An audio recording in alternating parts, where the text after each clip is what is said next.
Please Patal T का trailer दिखा दीजिए। आगे से चल रहे हैं अपने त्यागी जी कॉन्फ्रेंस के लिए।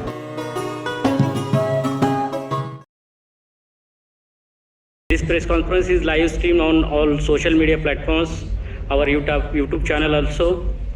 Also, heartily welcome to all those who have joined us on online. Today we have a team of 4 non-feature films which were screened under Indian Panorama at EP53. First of all, I will read some points about the movies and introduce them. Then we will watch the trailer. Later on, we will listen more from the makers themselves. First film is Gurujana. I will request to play Gurujana movie's trailer. 13 years old Phagnu cannot imagine a world without his grandfather. After his grandfather fall ill in spite of his grandfather's warning, Phagnu embark on arduous quest search of the so-called holy water, which is said to be in a land amidst mythical material granted by the Himayat spirit. कहानीकार है जो cinema को अपनी बात पहुंचाने का सबसे सहज माध्यम मानते हैं। आने वाले दोनों फिल्म मेकर ने फिल्म के लिए कोई औपचारिक प्रशिक्षण नहीं लिया है। वो भारत के अज्ञात और अनछुटिए पहलों के तलाश में पाताल टी इनकी पहली फिल्म है। प्लीज़ पाताल टी का ट्रेलर दिखा दीजिए।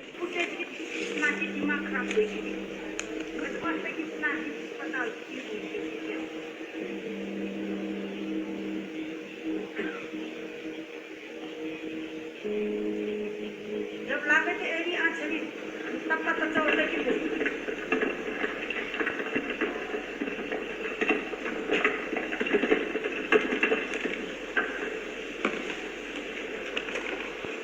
पाताल टी भूतिया लैंग्वेज में है और मैं डायरेक्टर साहब से रिक्वेस्ट करता हूं कि please explain about your film. Thank you sir. ये फिल्म भूटिया कम्युनिटी पे है जो उत्तराखंड के चाइना और इंडिया के बॉर्डर पे रहते हैं। लगभग 40,000 लोग इस कम्युनिटी के हैं। रंग बहुत सारे इनके डायलेक्ट हैं, लेकिन अभी सिर्फ 4,000 लोग ही इस डायलेक्ट को बोलते हैं। Thank you everyone for being here. So Patalti is a coming of age story of a Himalayan village boy. और उसके दादाजी, जैसा कि सर ने बताया कि उसके दादाजी हैं, उसकी पूरी दुनिया है और ये एक लोक कथा पर आधारित है जिसमें लोक कथाएं ना पीढ़ी दर पीढ़ी जो है सुनाते हुए एक पीढ़ी से दूसरी पीढ़ी जो है सफर करती हैं। तो हर पीढ़ी उस कहानी को अपने हिसाब से उसको अपनाता है। तो पतालती उस कहानी के उस पहलू के उस हिमालय के बारे में है। ये एक मैन वर्सेस नेचर स्टोरी भी है जिसमें कि एक इंसान हिमालय के बीच में अपने अस्तित्व की तलाश के लिए ऊपर जाता है और समझता है कि उस नेचर के साथ हम साथ में कैसे बिलोंग कर सकते हैं और वो कैसे वो एक मिथ और मटेरियल के बीच में कहीं लाई करता है। तो फिल्म का लैंग्वेज भूटिया है क्योंकि चूंकि हम लोगों ने उस कस्बे की, उस कबीले की, उस ट्राइब की कहानी कहनी थी तो भूटिया उसके लिए सबसे अच्छा लैंग्वेज था। The whole shooting crew is they are from those villages only, starting from the DOP हमारा बिट्टू रावत, वो उन्हीं गाँवों से आते हैं। संतोष हमारे को डायरेक्टर जो हैं वो उन्हीं गाँवों से आते हैं। फिल्म शूट होने के बाद हम लोगों ने फिल्म के लिए लगभग 350 से 400 किलोमीटर हम लोगों ने पैदल ट्रैक किया क्योंकि और इसके लिए हमारे लाइन प्रोड्यूसर रजत और रमेश जी जो यहाँ पर हमारे ऑडियंस में हैं, इन्होंने काफ़ी हेल्प किया क्योंकि हमारे पास बजट बहुत कम था और रुकने की जगह और वो पूरा प्लान करना, क्योंकि being an independent film maker budget is a constraint. तो वो वर्कआउट करना कि उस बजट में 20 दिन के अंदर ये फिल्म शूट करना और हर दिन ट्रैक करना है हम लोग को लगभग 15 से 25 के बीच में कुछ भी। और कई जगह ऐसे थे जहां लाइट सिर्फ 2 घंटे के लिए आती थी और हम लोगों को सवेरे 3 बजे निकलना पड़ता था, 11 बजे तक वहां पहुंचना है, 2 घंटे की लाइट है, उसके बाद फिर वापस आना है क्योंकि रात में टेम्परेचर काफ़ी नीचे चला जाता था। पोस्ट प्रोडक्शन में हम लोगों का मुंबई फिल्म इंडस्ट्री से काफ़ी लोगों ने हेल्प किया क्योंकि बजट हमारे पास नहीं था। तो तुम्बाड़ के एडिटर हैं संयुक्ता काजा, तो उन्होंने अपनी टीम को इस फिल्म को एडिट करने में लगाया। फिल्म के साउंड हमारी फिल्म में काफ़ी महत्व रखता है, तो फिल्म के साउंड के लिए हम लोगों ने रेसुल पुकोटी को कांटेक्ट किया था। रेसुल सर ने इस फिल्म का साउंड किया है, तो we are internally grateful to him. और हमारी film Busan international short film festival उसके ऑस्कर क्वालिफाइंग सेक्शन में सिलेक्ट हुई थी। उसके बाद मॉस्को, दिला लेसिनिया, हैमिल्टन के बाद हमारी फिल्म इंडिया में पहली बार इफ़ी में दिखाई जा रही है। तो we are grateful to IFFI and NFDC too as well. So thank you so much to all of you. मैं थोड़ा सा एक बात इंक्लूड करना चाहूँगा। अभी सुदीप्त सैन सर ने यहाँ पे कहा कि इन्वायरमेंटल एक सेक्शन रखना चाहिए, पर हमारी फिल्म में जो वाटर है वो मेटाफर की तरह हमने यूज़ करा है और उसमें जो फोक टेल हमने ऐड करी है, मॉडर्न जनरेशन का बच्चा है, और जो फोक टेल आती है हिमालय की, उसमें दिखाया गया है कि जो वाटर है वो हमारे बुजुर्गों ने कैसे उसको प्रिजर्व करा है। और जब वो, क्योंकि वो उनके दिमाग में अनकॉन्शियसली था, इसीलिए उन्होंने नेचर को बहुत प्रिजर्व करके रखा हुआ है। आज हम सिर्फ बोल रहे हैं उसके बारे में, क्योंकि वो अनकॉन्शियसली हमारे दिमाग से जा चुका है। तो हमने वो कोशिश करी, वो लेयर ऐड करने की कोशिश करी है। और वो जो वाटर है, वाटर के बिना तो कुछ हो ही नहीं सकता है, मानी नेचर तो वाटर से है। तो वाटर को कैसे वो बच्चा एक्सप्लोर कर रहा है, कैसे उसमें जीवन ढूंढ रहा है, कैसे उसमें मौत ढूंढ रहा है, कैसे वो चीज़ों को छोड़ रहा है, और उसको कैसे नई चीज़ दिखती है, नई दुनिया दिखती है, इस स्टोरी में कहने की हमने कोशिश करी है, जिससे कि हम अपने पास्ट में भी टटोलें और अपने फ्यूचर को भी देखें। और वो ऑडियंस पे हमने छोड़ा है इस स्टोरी में, तो आप जरूर देखिएगा इस फिल्म को। अच्छा, जहाँ वो इंडिया और चाइना का बॉर्डर है, नीति वैली के आसपास। नीति वैली में, जी हाँ। that I तो know. ये जो 4 गांव के लोग हैं ये बोलते हैं। अब ये भाषा लुप्त हो रही है, क्योंकि वहाँ के लोग बाहर जा रहे हैं, माइग्रेट कर रहे हैं बाहर की तरफ। तो धीरे धीरे वो 40,000 से अब 5, 6, 7 हज़ार लोग ही बचे हैं जो इस लैंग्वेज को यूज करते हैं। वो सेम ऐसा ही हो गया है कि जब हम मेन स्ट्रीम में आते हैं तो हम नई लैंग्वेज सीखते हैं। इंग्लिश सीखना है सबको, किसी को हिंदी सीखना है, तो हम अपना लैंग्वेज छोड़ रहे हैं क्योंकि हम मेन स्ट्रीम में आ रहे हैं। तो हमारे पास वो विजन नहीं है कि हम उस तक पहुंचे। सेम इन्वायरमेंट में भी ऐसी है कि हम उस इन्वायरमेंट को देख तो रहे हैं मेन स्ट्रीम में, लेकिन हम वहां तक जा नहीं रहे हैं। तो लैंग्वेज भी ऐसे ही है, लैंग्वेज भी इसीलिए लॉस्ट हो रही है। जैसे इन्वायरमेंट में चीजें लॉस्ट हो रही हैं, हमारी फोकटेल लॉस्ट हो रही है, वैसे सब चीजें लॉस्ट हो रही हैं। तो उस स्टोरी में भी वही चीज, इसलिए हमने भूटिया लैंग्वेज को चुना, जिससे कि हम उसको फील करें। और मिनिमम रखा लैंग्वेज को, मोस्ट इसमें साउंड का यूज करा गया है, नेचर का यूज करा गया है। इसीलिए हमें इसलिए अप्रोच करा साउंड के लिए रसूल सर को, कि जिससे कि वो चीज निकल के आए और वो फील हो, वो इन्वायरमेंट फील हो, और वो नेचर के साथ कनेक्शन फील हो कैरेक्टर का। Thank you so much. Thanks, Mukund Narayan and Santosh Singh ji. Right now, we can ask the questions to directors. Let me start. My question is a general question from all the directors, 4 directors here. Sudeepto sir is in international jury also this year, and he is a filmmaker regularly coming here and meeting. So my question is, especially from Mr. Santosh Singh and Mukund Narayan ji, you have made that film, which is essentially an ethnic film on folk stories, folk beliefs, and but particular to that Himalayan region, central Himalayan region, we can say it.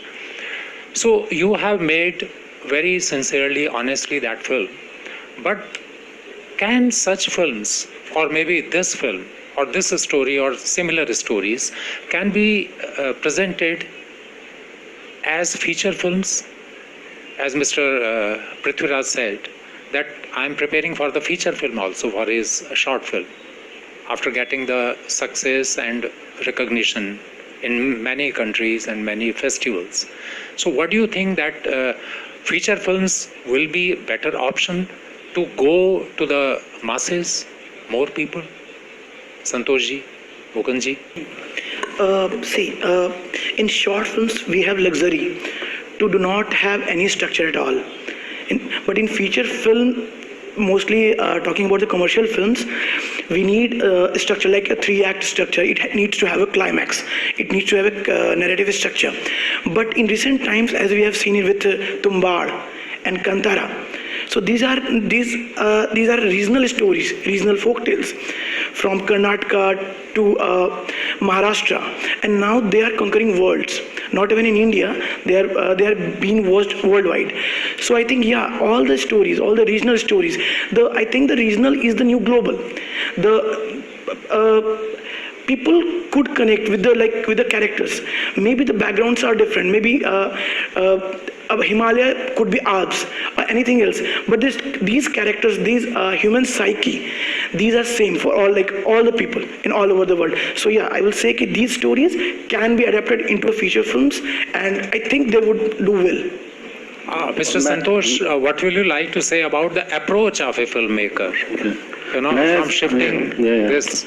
मैं ये कहना चाहूँगा कि कुछ भी हम forktail पढ़ते हैं या कुछ भी हम अपनी जनरेशन से कहानी सुनते हैं, वो बहुत वन लीनियर में सुनते हैं। हम सिर्फ सोचते हैं, एक कान से सोचते हैं, दूसरे कान से निकाल देते हैं, लेकिन उनके अंदर बहुत डेप्थ होती है। अगर हम उस डेप्थ में जाएं तो उसको कमर्शियल एंगल से देखा जा सकता है और उसकी जो कल्पना में जब हम जाते हैं, क्योंकि हम कल्पना में नहीं जाते, हम सिर्फ उसे जनरेशन टू जनरेशन सुनते हैं, उसके हम डेप्थ में नहीं जाते। अगर हम डेप्थ में जाएं तो वो हमारे जो रूट है उसको बिल्कुल एक्सप्लोर करके देगा और हम अपने पास्ट में जाने की भी कोशिश करेंगे, टटोलने की कोशिश भी करेंगे, क्योंकि वो कहानियां पीढ़ी दर पीढ़ी आ रही है, कई सालों से हम उनको सुनते हैं। लेकिन हम क्या करते हैं, सिर्फ सुनते हैं उनको अपने दादा दादी से, नाना नानी से या किसी भी गांव के बुजुर्ग से, और उसको हम सुनते हैं क्योंकि हम आते हैं, हम यहाँ से पढ़े हुए हैं, हमने 4 किताबें पढ़ ली हैं और हमसे ज़्यादा कौन जानता है, ये तो पता नहीं बुजुर्ग लोग इनके। तो वो चीज़ें क्या हो रही हैं, अभी मुझे लग रहा है उनको सुनना चाहिए, जानना चाहिए, तो हम अपने पास में जा सकते हैं और उसको बिल्कुल माने कि आप अपने अगर उसमें सोचें तो कल्पना, वो एक कल्पना है, वो डिस्कोर्स है हमारी सोसाइटी का वो, और बहुत बड़ा डिस्कोर्स है वो। कहीं भी हम जाते हैं, जैसे पहाड़ों में जाते हैं और हम मंदिर देखते हैं या कोई भी झरना देखते हैं, वहां पे हम सिर्फ जैसे एक सिर्फ एग्जांपल दे रहा हूं मैं कि कोई मंदिर होता है तो उसके पीछे बहुत मिस्ट्री होती है, उसके पीछे बहुत हिस्ट्री होती है, हम उसको जानते नहीं, सिर्फ हम हाथ जोड़ते हैं और निकल जाते हैं, हम ये जानने की कोशिश ही नहीं करते उसका सिंबॉलिक मीनिंग है। और जब हम उन चीजों को समझेंगे, उनकी स्टोरियों को समझेंगे, तो ओब्वियसली आपको हमें पता चलेगा कि यार ये तो अमेजिंग चीज है। He is one of the oldest cultural exponent theatre activist from Uttarakhand, तो इसलिए मैं आप दोनों को परिचय कराना चाहता था। प्लीज संतोष और दूसरा ये भी है कि सर जैसे सवाल कर रहे हैं, तो हमने जो फिल्म बनाई थी तो इसमें मेरे साथ सारे गांव के लोग थे। मैं रुद्रप्रयाग केदारनाथ से बिलोंग करता हूँ और मुकुंद से मैं मिला, उसके बाद यहाँ पे जैसे कोई भी है, यहाँ पीछे रमेश है जो लाइन प्रोड्यूसर हैं और एसोसिएट प्रोड्यूसर रजत हैं, इसके अलावा बिट्टू हैं, सब हम उस रीजन से हैं। इनको पता नहीं था क्या है, लेकिन जब फिल्म का आउटपुट आया तो इन लोगों ने बोला कि क्या बनाया, वाह, मैंने ये फिर हमारे साथ कौन। तो हमें इस तरह से जब काम करेंगे तभी हमारे यहाँ के रीजन के लोग डेवलप होंगे और थोड़ा सा हमें जैसे हमारे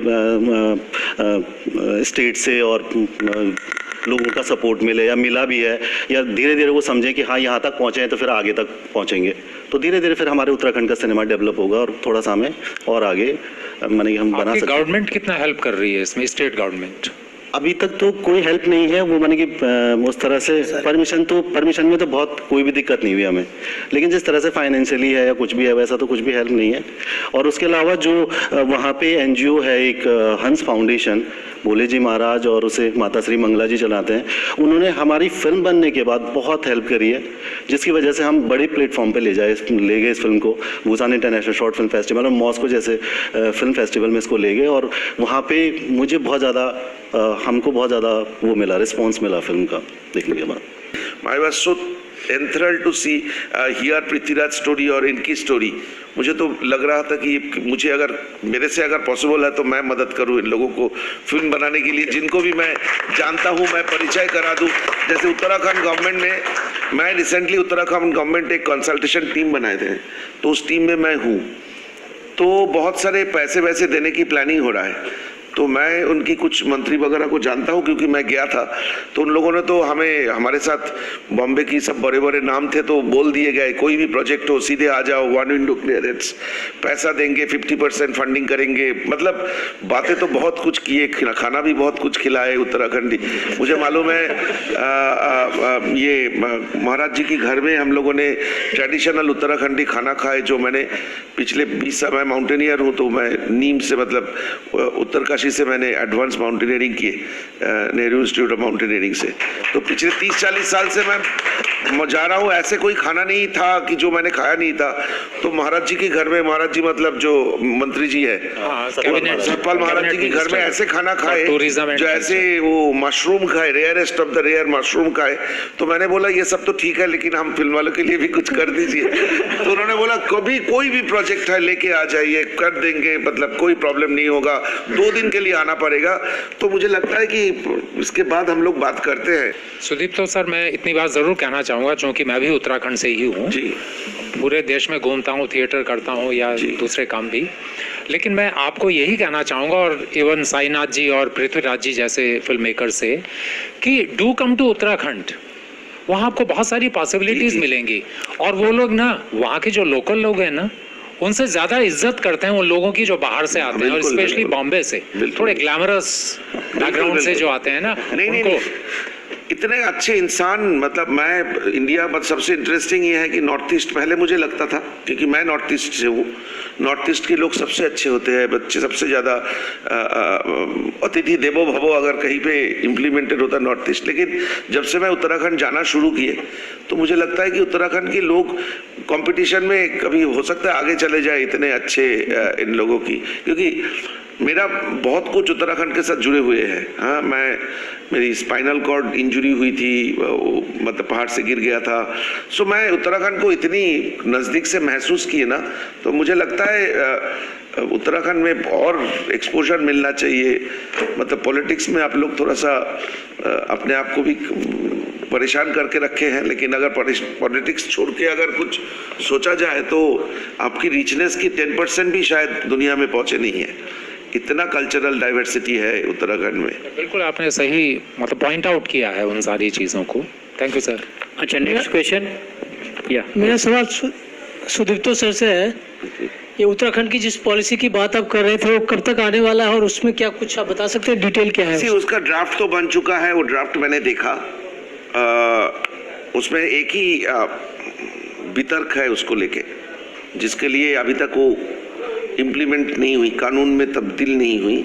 वो है OTT की क्या दरवाज़ा दिया जाएगा। मतलब अगर कोई वेब सीरीज शूट करते हैं तो उनको किस तरह की फिनेंशियल बेनिफिट मिलेगा। ये सिर्फ उसी जगह पे आके रुके हुए हैं। मैंने सुना था पिछले मतलब इस फाइनेंशियल ईयर से ही वो लागू हो जाएगा, लेकिन अभी तो नवंबर हो गया, तो मुझे नहीं लगता इस फाइनेंशियल ईयर से होगा। डेफिनेटली अगले साल से होगा। मतलब उसकी क्या होना चाहिए उसका भी रूपरेखा हम लोगों ने बताया था, लेकिन बोलना और सुनने में डिफरेंस तो आप समझ सकते हैं। पॉलिटिशियन को समझाना बहुत टाइम लगता है। तो मेरे हिसाब से हो जाएगा, बहुत जल्दी हो जाएगा, और ये लोग जब बनाएंगे उससे पहले तो डेफिनेटली होगा। फिल्म फेस्टिवल जब हम कहते हैं तो एक कल्चर एक्सचेंज होता है। बहुत सारे इंडियन कल्चर या फिर इंटरनेशनल जो कंट्रीज आते हैं, कल्चर उनका क्या है वो पता चलता है और एक्सचेंज हो जाता है। पाताल आपका जो फिल्म है, इंटरनेशनल फिल्म फेस्टिवल दिखाया गया है, क्या कहना है सर इस फिल्म बारे में? क्योंकि मैंने अभी प्रेस कॉन्फ्रेंस देखा तो आपने कुछ शब्दों में उनका कहा था, लेकिन हमारे ऑडियंस के लिए अगर सरल भाषा में अगर बताया जाए तो क्या है पाताल? पाताल एक हिमालय के गाँव की कहानी है, जिसमें एक छोटा बच्चा है जो अपने दादा को बचाने के लिए अमृत की तलाश में निकल पड़ता है। इसमें अमृत क्या है? अमृत मेटाफोर है उस पानी का जो पीढ़ी दर पीढ़ी, उस पानी की कहानी पीढ़ी दर पीढ़ी जो है, हर पीढ़ी अपनी अगली पीढ़ी को बता रही है। और कैसे इसमें हम लोगों ने कई सारे टॉपिक्स कवर किए हैं, जैसे माइग्रेशन हो गया, जैसे एक मॉडर्नाइजेशन की तरफ बढ़ता एक हमारा जो कल्चर है वो हो गया, और इसमें फिल्म में सबसे बड़ा किरदार हमारा हिमालय है।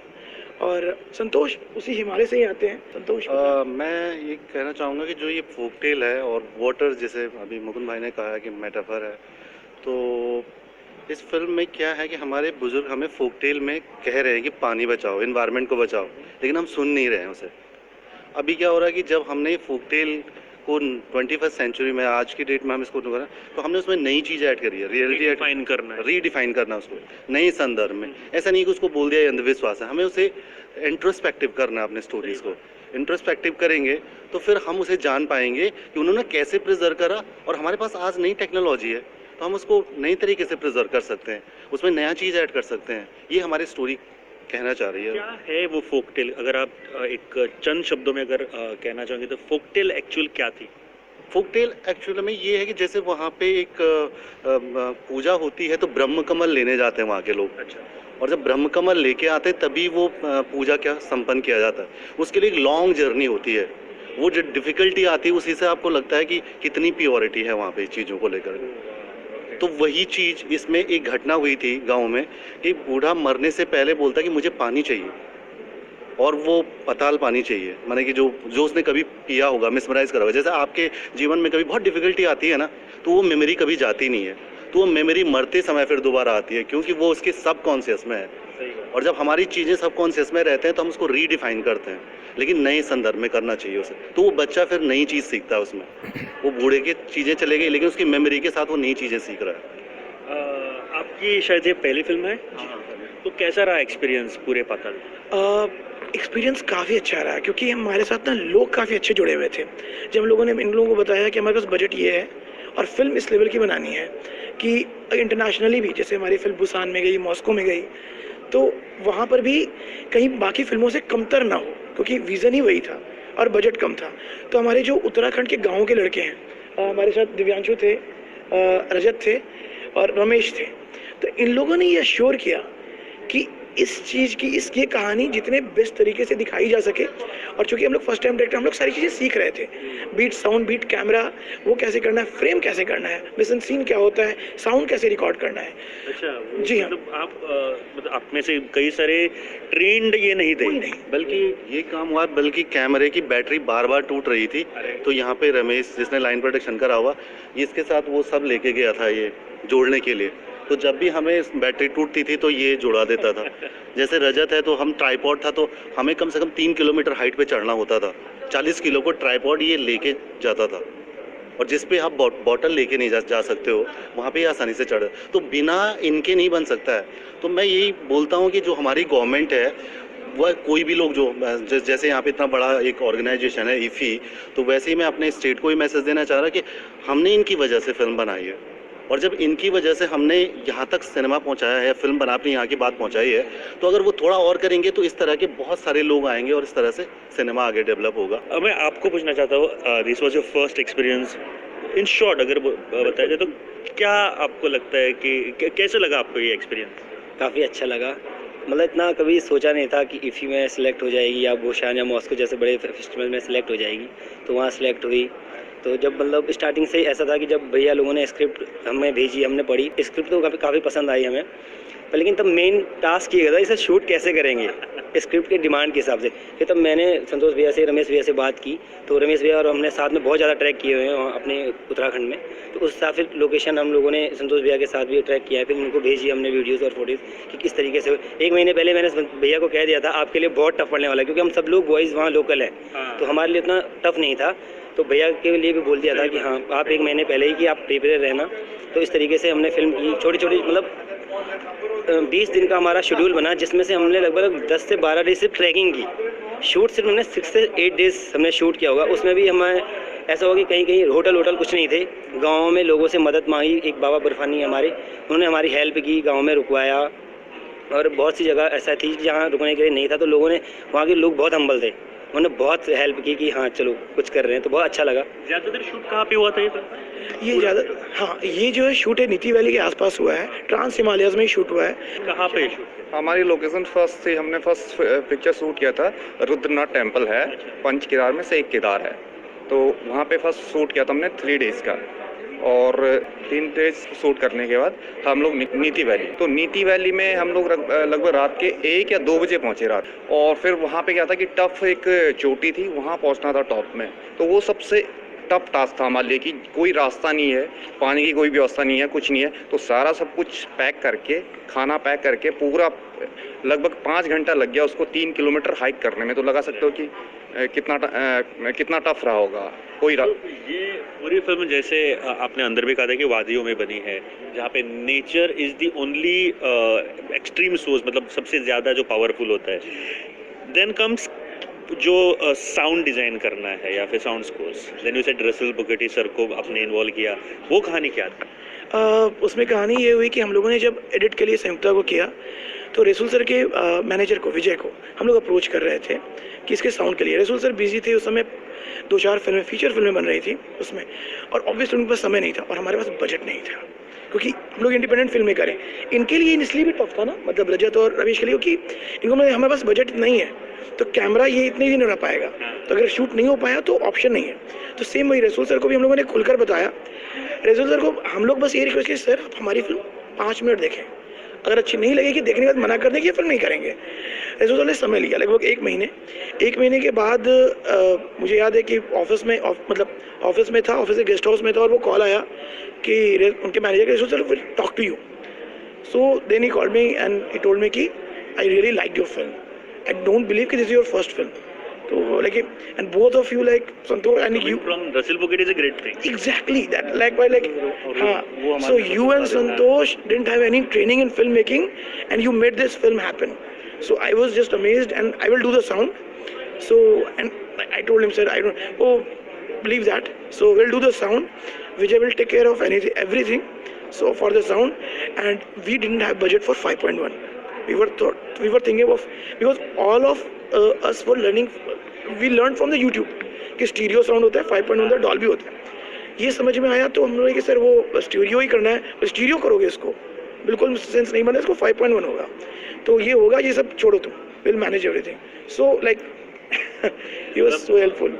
मतलब आइनॉक्स जैसे बड़े थिएटर में सुनने में तो और मजा आ जाएगा. मतलब हाँ, मतलब हमारी फिल्म हम लोगों ने पहली बार बुसान में देखी तो वो फील हुआ था कि ये फिल्म मतलब क्या मोबाइल के लिए नहीं है. हाँ, मैंने असल में क्या था कि वहाँ के जो प्रोग्रामर थे, जब उन्होंने फिल्म देखी तो उन्होंने बोला कि फिल्म मोबाइल और लैपटॉप के लिए नहीं है, फिल्म हॉल के लिए है.